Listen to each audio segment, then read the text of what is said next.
பரமபிதாவுக்கு மகிமை உண்டாவதாக. ஆண்டவரை பற்றி பேச, படிக்க, எழுத ஆண்டவர் எனக்கு தந்த கிருபைக்காக நன்றி செலுத்துகிறேன். இதில் என்ன எழுதியிருக்கிறேன்னு சொன்னால், பைபிளிலிருந்து ஒரு கேள்வி. பைபிளிலிருந்து ஒரு கேள்வி. என்ன கேள்வின்னா, எந்த புத்தகத்தில் ஆண்டவருடைய பெயர் இடம்பெறவில்லை? அதாவது வேத புத்தகத்தில் 66 புஸ்தகம் இருக்குது இல்லையா? அந்த 66 புஸ்தகத்தில் ஒரே ஒரு புஸ்தகத்தில் மாத்திரம் ஆண்டவரை பற்றியோ அவருடைய பெயர் பற்றியோ, அதாவது தேவன் என்றோ கடவுள் என்றோ கர்த்தர் என்றோ யெகோவா என்றோ எதுவுமே ஆண்டவருடைய பெயர் இடம்பெறாது ஒரு புஸ்தகம்.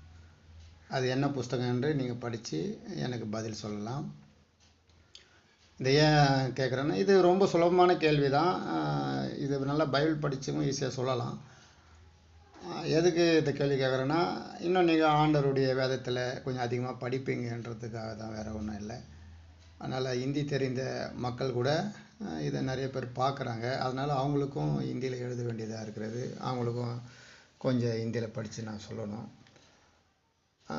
आप सबको जय मसीह की। बाइबल से एक सवाल। पवित्र शास्त्र में 66 किताब है, उनमें से किस किताब में प्रभु का नाम नहीं लिखा है? किस किताब में प्रभु का नाम कुछ भी नहीं लिखा है?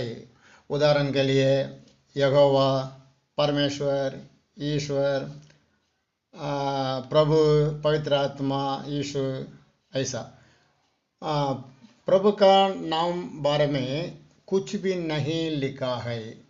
किस पुस्तक में? जो लोग जानते हैं वे मुझे मैसेज कर सकते हैं।